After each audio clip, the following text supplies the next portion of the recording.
On the computer, people will say things that they will not say to your face. Stop and smell the roses. How many of your friends do you see that are pretty sucked in? About 80% of the people at my school. Really? When we're together, they run into me because they're looking at their phone. Do you know what Instagram is? I have no earthly idea, nor do I care.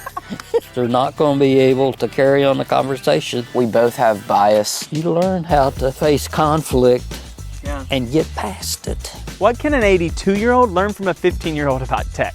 Or what wisdom does an 82-year-old have that a 15-year-old really needs to hear? We sat down with a grandfather and his grandson. We're talking about tech, the slang that teens are using, and so much more. This is Joshua from Parent ProTech, and I'm really excited for this conversation today. I have Bo and his grandpa, or as you call him, Pop. 67-year gap. 67. Really? 67-year age gap. When you were growing up, was there a favorite tech that you had? It was called a TV. TV?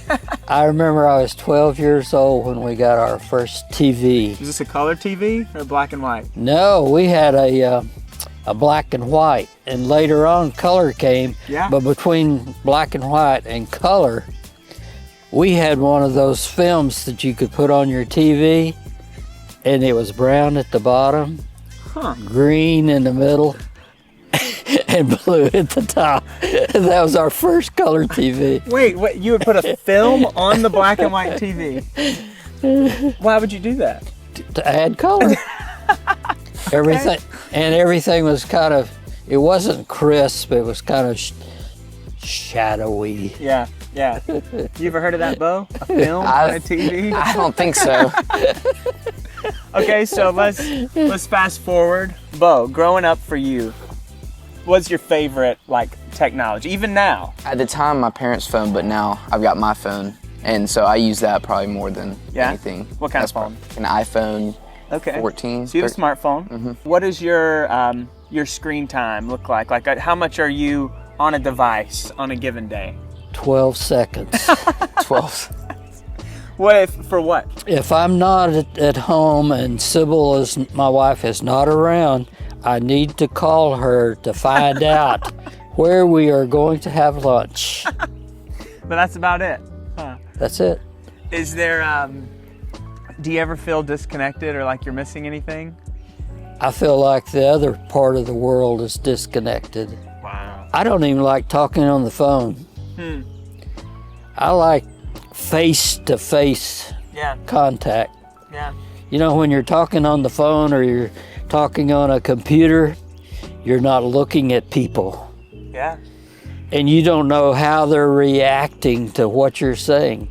So you can tell a lot more from the reaction of people than you can with hearing their words. On the computer, people will say things that they will not say to your face. Wow. That's good. That's good, Jim. Or Pop. Pop. That's really good. And Bo, before you go, I have to say this. What would you both guess? So you're a teenager. How many hours do you think the average teen in the US spends on a screen daily? On average. What would you guess? I'd say like 5 hours. 5 hours? 5.5, yeah. Any guesses? A screen like a cell phone, a computer, Yeah. a TV. All of it. I'd say 8 hours a day. You're right at it. It's between 8 and 9 hours. Every single day the average teen spends on a screen. So before you go, Bo, just that's where we're at as a general population. So now Bo, could you walk us through what's your daily screen time like? For my phone, it's like 4 hours and 15 minutes. Oh, you know your screen time. Yeah, because I checked it a couple days ago. Wow. Do you regularly check your screen time? I always get a weekly update on it. Yeah? What do you spend the most time on? What app? Probably Instagram. I just watch. I get most of my information about sports on there, so I'll look through that. And I communicate with some of my friends on there too. Pop, if you had to explain Instagram, do you know what Instagram is? I have no earthly idea, nor do I care. I love it. Bo, how would you describe Instagram? It's kind of a way for like communities and like companies and just normal people too, to have like a connection, show what they do throughout the week. Do you feel like your life is better because of Instagram? I wouldn't say it's better. I know a little bit more about like some of the people around me. Yeah. I know a little bit more about their lives, but it's not necessarily better with Instagram. Okay. Do you ever feel, I know sometimes for me, so when I get on social media, I can easily get just sucked in. And it's hard to put it down.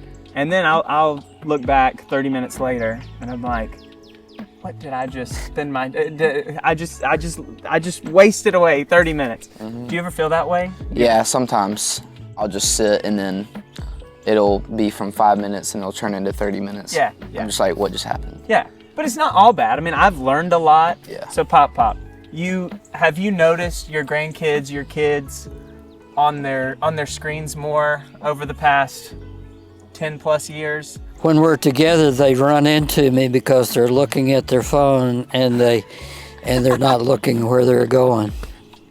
They run into You see it everywhere, not just my youngsters, but if you go to a restaurant and there's a family of 5 there, I would say there's a good chance that all 5 of those people are looking at their phone instead of talking to each other.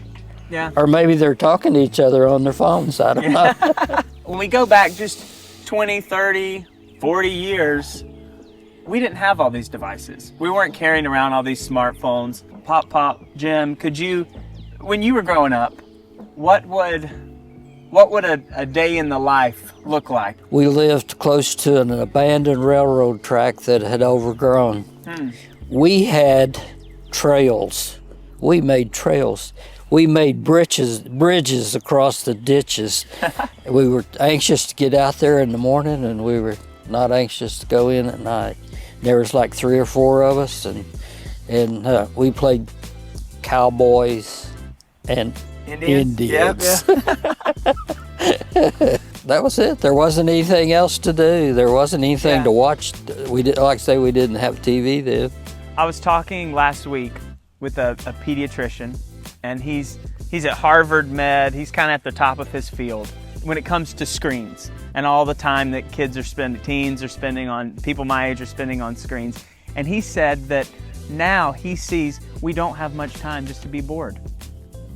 Because probably when you were growing up, when you didn't have anything to keep your attention, you had to go find it. How many of your friends, like at school, in the community, do you see that are pretty sucked in? About 80% of the people at my school. Really? I can just tell they're always got something with their phone. What do you mean? They're just always on it? Yeah, they're either always on it or they're talking about stuff that they've heard on it, texting with people. Do you ever feel like you're out of the loop if you haven't been on it? Yeah, sometimes, but I'll eventually find out because people just talk about it. So that's kind of a motivation to not just always be on it. Yeah. Because, I mean, some of the stuff I don't even need to know anyways. I feel the same way. It's tempting to get on because everyone's sharing where they're at, who they're with. But then you think about it and you're like, I don't have to know that.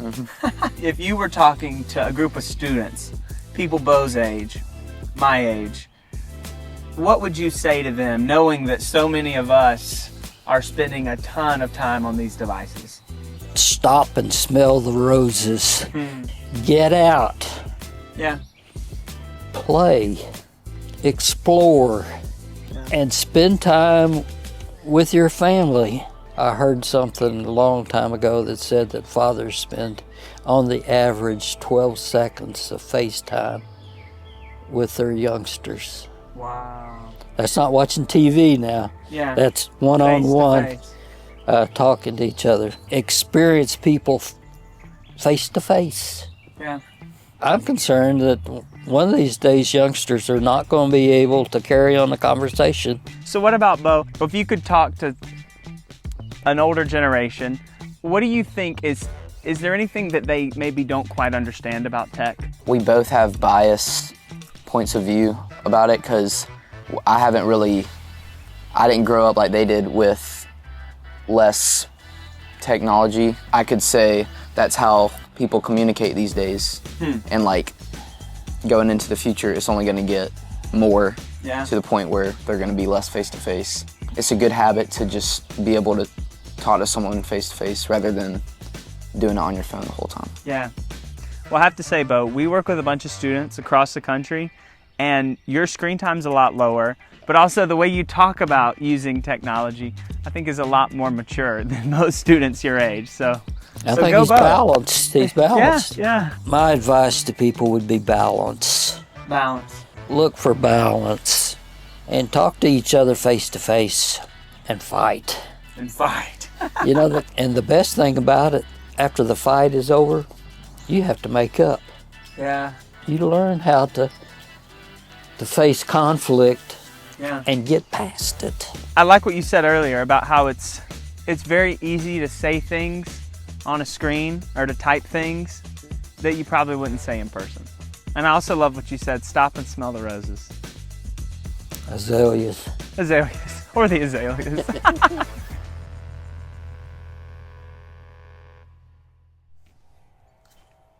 You're still here?